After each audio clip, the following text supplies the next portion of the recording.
जन्म होने के बाद 1 साल, 2 साल, 10 साल, 20 साल, 50 साल, कभी भी इसकी मृत्यु हो सकती है। इसलिए मृत्यु को हमें अपने आप नहीं लेना चाहिए, क्योंकि भगवान ने हमें शुभ कर्म करने के लिए शरीर दिया है, अच्छे काम करने के लिए दिया है, अच्छे अच्छे उत्सव करने के लिए दिया है, घर परिवार के साथ रहने के लिए दिया है, खत्म करने के लिए नहीं दिया। आत्मा ने जब ये सुना तो बोले महाराज आप संत हो ना, ये बात कह सकते हो, अच्छी लगी आपके मुख से सुन। लेकिन कोरा ज्ञान जो समय के अनुसार बदल जाए वो अच्छा नहीं लगता। महाराज आप नहीं जानते मैं कितना परेशान हूं। मेरे हाथ से लोग जल लेना पसंद नहीं करते, आप नहीं जानते। एक बात बताऊं, जो आप मुझे ज्ञान दे रहे हो, ऐसा ज्ञान मेरे पास भी है, मैं भी देता हूं, लेकिन ये सुनने में और यथार्थ में अलग अलग हो जाता है। एक गांव में एक आदमी रहता था और उस व्यक्ति के पास बहुत धन था, अच्छा था, लेकिन क्या था कि उसके एक ही लड़का था, एक लड़का, पूरा परिवार था वैसे, लेकिन संतान के नाम पे एक लड़का।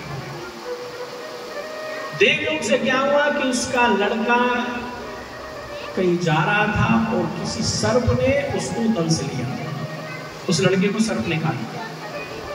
सर्प काटने से उस बच्चे की, उस लड़के की मृत्यु हुई। वो परिवार बड़ा दुखी हुआ, रोने लगा, पूरा गांव इकट्ठा हो गया।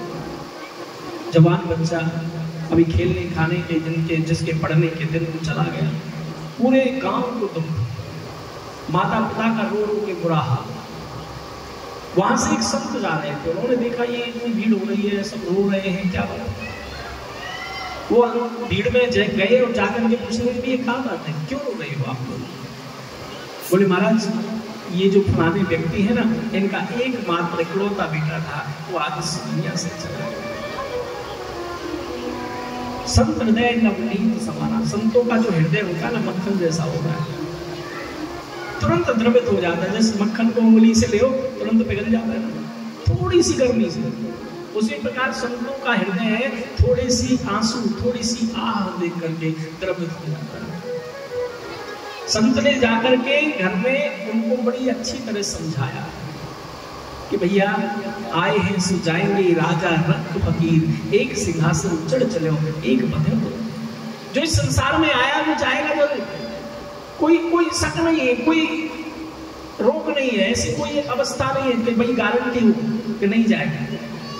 तो फिर होने वाले दुख को, जो होना अवश्य है, उसके लिए तुम क्या मनाना?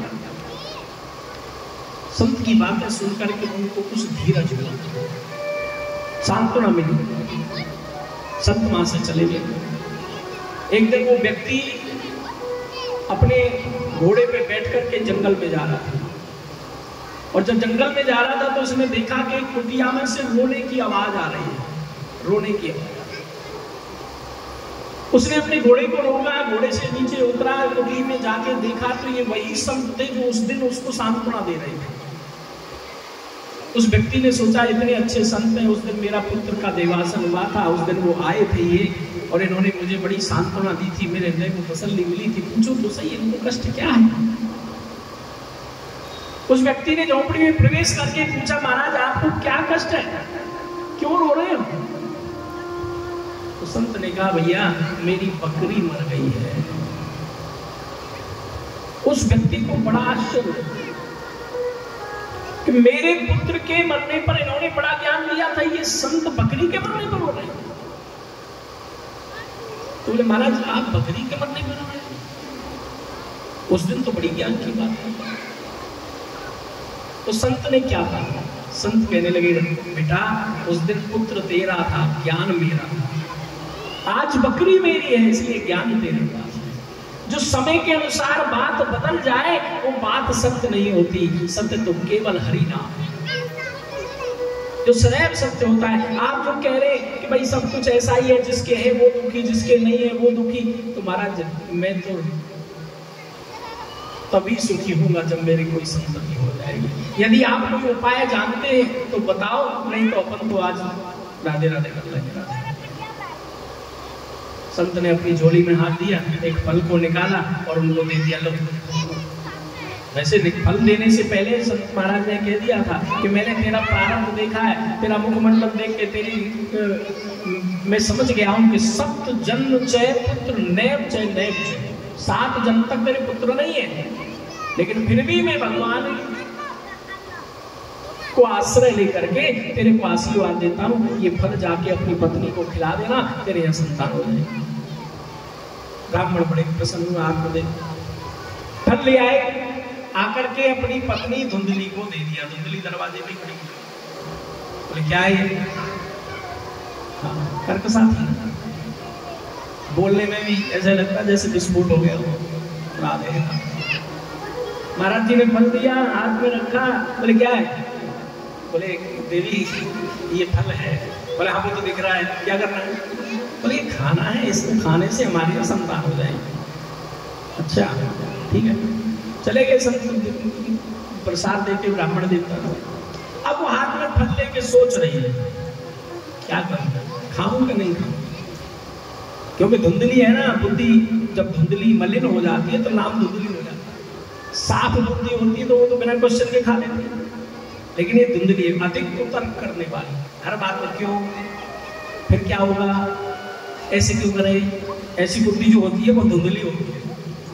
अब ये भी फलाहार मिलने की सोच रही है, मैं खाऊं कि नहीं खाऊं, खाऊंगी तो क्या होगा, 9 महीने तो पहले गर्भ की टेंशन, फिर चलो जैसे तैसे बच्चे को जन्म भी दे दिया तो फिर उसे पालेगा कौन, वो कभी कुछ करेगा कभी कुछ करेगा, रात भर गीले में सोना, ये करना वो करना, यार मार बहुत समस्या है।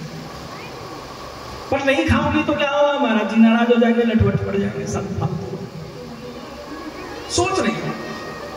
तभी उसकी बहन आ गई, बुद्धि की जो धुंधली बुद्धि है उसकी बहन क्या है, लालच।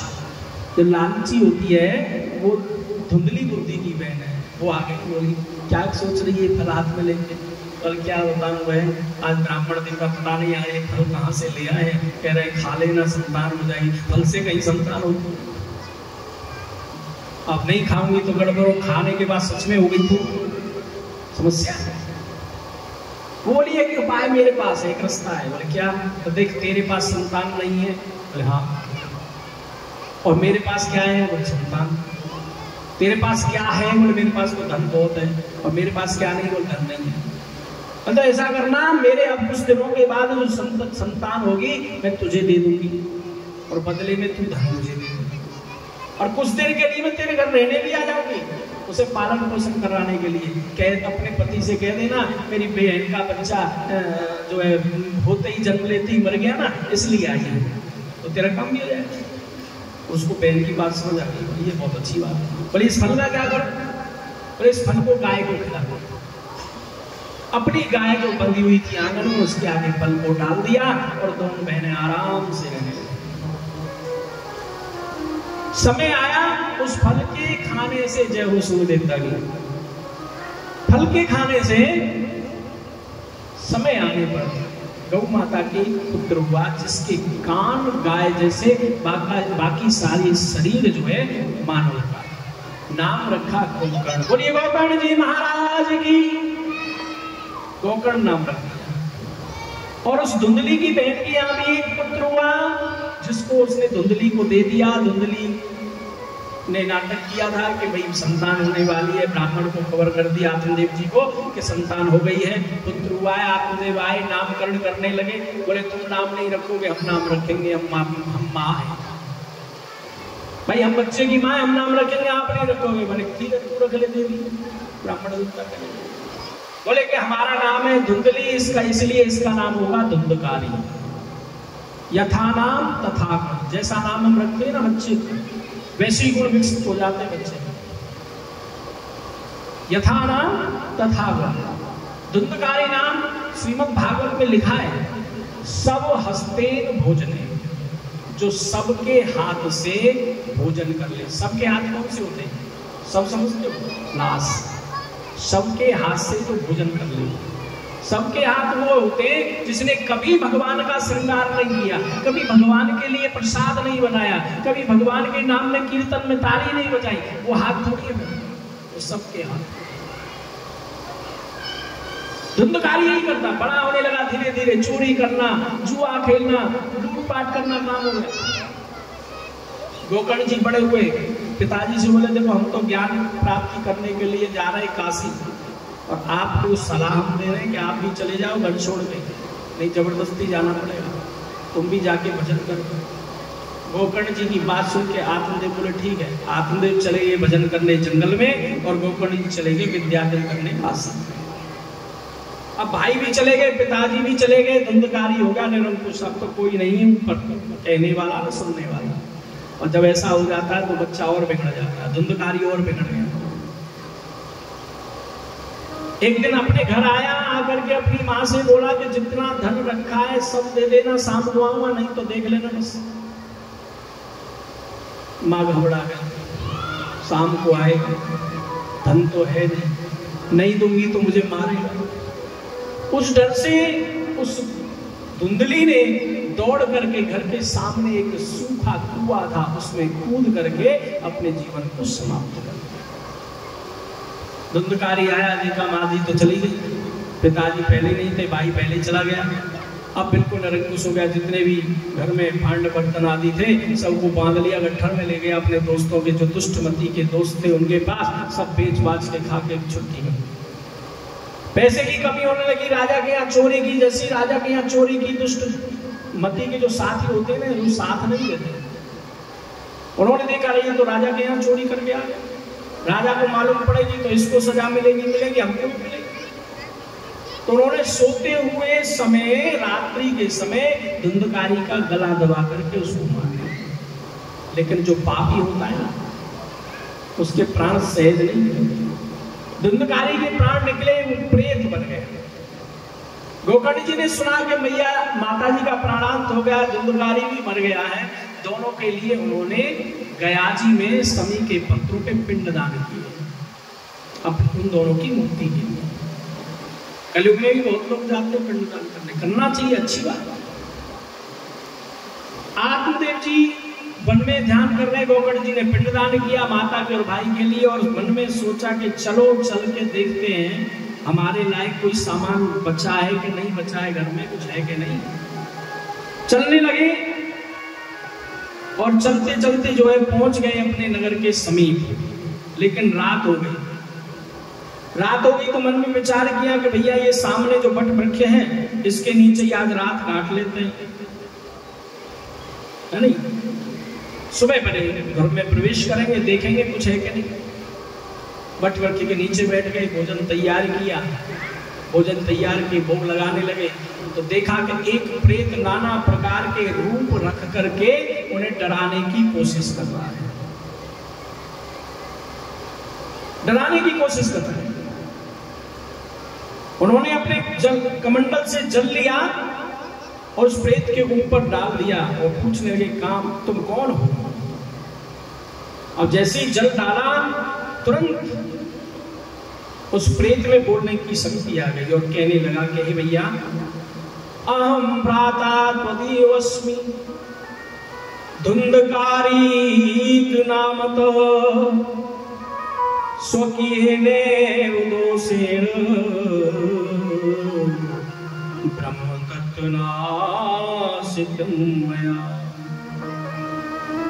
कि भैया मैं तुम्हारा भाई हूं, धुंधकारी नाम वाला, जिसका धुंधकारी नाम था वो मैं तुम्हारा भाई हूं। स्वकीयेनेव दोषेण, अपने किए पापों के कारण, किसी का दोष नहीं है इसमें, क्योंकि पाप मैंने किए तो मेरे ही दोष। स्वकीयेनेव दोषेण ब्रह्म तत्व नाशितम मया, मेरा ब्रह्म तत्व नष्ट हो गया, इसलिए मुझे प्रेतपन मिला। गोकर्ण जी कहने लगे कैसी बात कर रहे हो, मैंने तो तुम्हारे लिए पिंडदान किया गया में, और कहते गया में जब पिंडदान करते तो पितर मुक्त हो जाते। कलयुग में बहुत लोग रहते हैं, इस युग में क्या